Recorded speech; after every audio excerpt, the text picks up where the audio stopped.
Since 1994, the Tekken franchise has given the fighting game community some of the most memorable characters and iconic moments in the history of the genre. And nearly 30 years later, it's back with a brand new entry, Tekken 8.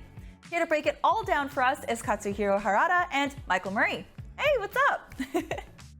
So I'm going to jump right in, and I feel like the last time that we talked, it was at San Diego Comic-Con, so not that long ago, but we did have a very interesting closed network test come up. So I do want to ask, what did you learn from the closed network tests? 今回 Obviously, going into the closed network test, first it's closed, right? So the number of people who could participate was limited.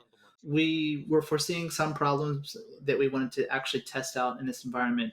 And we did encounter those problems. But on the flip side, we were kind of surprised that the feedback was better than we expected regarding the player's experience on online connection. That they actually felt that the game felt pretty good over, pretty substantial distances, I guess you could say.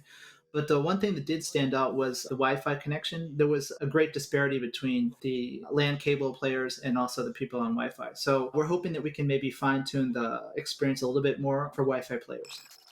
Awesome. So I have to ask, because you announced that there are 32 characters in game. So what was that like, bringing 32 individual characters to life in Tekken 8? はい、まさに It was a huge task in itself, bringing 32 characters to the game. If you look at other fighting games on the market, the number tends to be around 15 to 20 some. So 32 is quite a large number. And also, it's not just about being a fighting game and being able to play your character against opponents. Tekken also kind of has that element of being a character game where not just about the core fighting mechanics, but people want to see their character and see how they're portrayed in the story and how that plays out in the newest installment. So doing that for this game was quite a big hurdle. And also, we wanted to have more, but because of the dev cost restraints, but also it takes quite a long time to create all these characters for the game. So all these kind of dictated the number at the end. That said, though, we do hope to have more post-launch, but this is the starting roster. And I myself would add that another element that made it quite difficult was they were all created from the ground up this time for Tekken 8. So that's totally new. All the character models were redone, which was quite exciting because we were dealing with artists. Everyone's been making, for example, Jin Kazama for 20 some years now. But when you make the model from zero base, it's like little things are off and you have to kind of fine tune to make sure they look exactly like the character that everyone remembers. So there was quite a bit that went into the characters themselves. I never even thought about that, but that's actually really great insight. So, okay, so you talk about this being more than just a fighting game. So I know that there is more character personalization in Tekken 8. So are you telling me that I could put bunny ears on like all the characters? そうですね、かなり Yeah, so if you can imagine, Tekken 7 itself had a lot of customization options. So we've even increased it from there, the categories, etc., that you can equip. So in general, yes, you could most likely equip bunny ears to most of the characters, though there are some limitations in certain cases. For example, maybe a character has horns or something that might conflict with it. So we wouldn't say 100% on everyone, but in general, yes, that's the case. In addition to not just the look of your character, but the look of various elements of your game, the life gauges and the player panels, etc. There's a lot that you can do there. But not just that, the music itself can be customized. So we have a jukebox feature, which the fans really loved for the PS version of Tekken 7, but it's back again for Tekken 8, so you can select different pieces of music for various areas of the game. I love that Tekken 8 seems to be really just showing so much love for the players. So in addition to that, we see that Arcade Quest is a new mode that's coming in. So can you share us some more details on what exactly this new mode is? アーケードクエストは So yes, the Arcade Quest is a brand new feature for Tekken 8. We just want to be totally clear that this doesn't replace the story mode that people are used to, which portrays the actual in-game characters and the story arcs and the machinemas, etc. This is totally separate from that. This is more about the player's story, and it's made to kind of recreate the arcade feel that Harada and myself experienced when we were, students, and many other people our age. I had a great time there. And we feel that kind of was the roots of what grew into what we see now as esports, right? It started off as that kind of competitive culture in the arcade. So people from our generation will instantly recognize that and feel nostalgic. But for younger people, maybe they didn't have the chance because arcades weren't as common as they are back then. So maybe it's the first time they're seeing a kind of a virtual arcade, and they can kind of see, oh, this is where my parents were hanging out and enjoying themselves, and also to understand a little bit more about that competitive culture.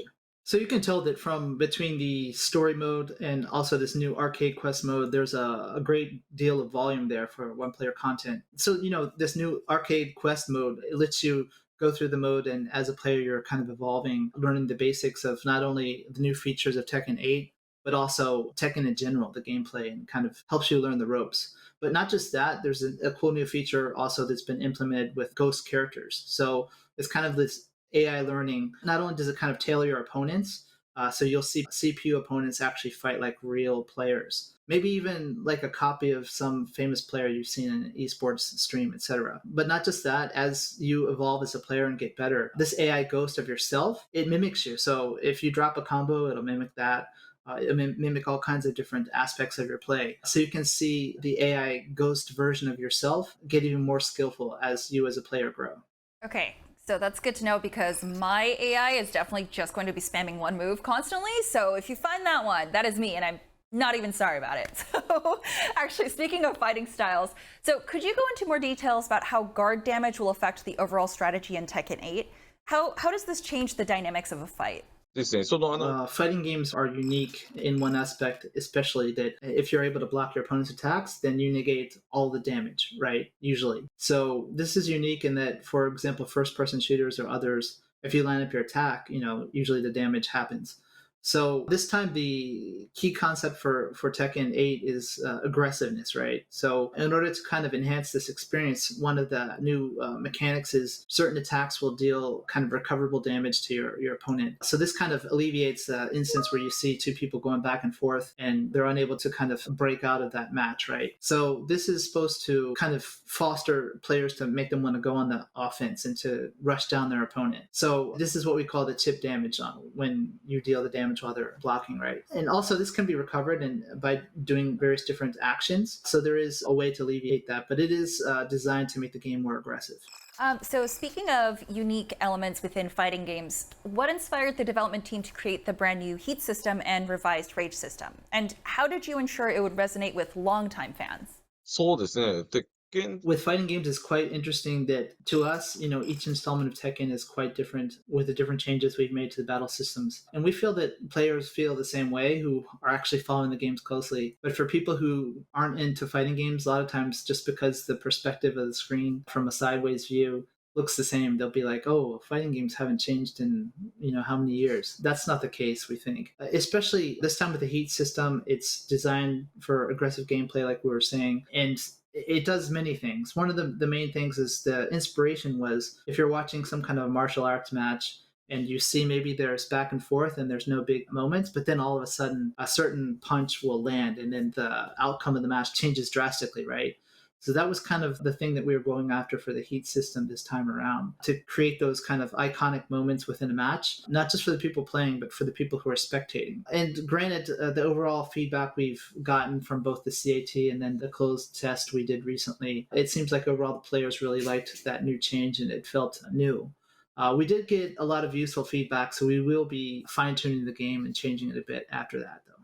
And just personally, I'd like to add one thing that, like Harada was mentioning as the main core concept of it, but another cool thing I think about the Heat system is that each character is kind of unique in their moves and their play styles and strategies, but then when the Heat system kicks in for each character, it goes even more. They get access to new techniques during the Heat state, or certain parameters like King, when he throws his opponents, they'll actually recover the Heat gauge. So there's a lot of things that make the characters even more unique when they're in the Heat state. So I think that's a really cool addition this time.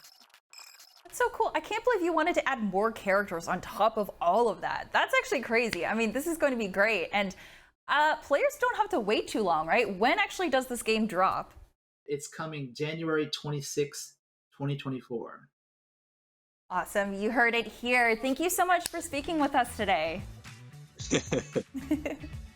The Tekken 8 hits PC, PS5, and Xbox next year, and we'll be covering every hard-hitting moment right here on IGN as we count down for the days for it.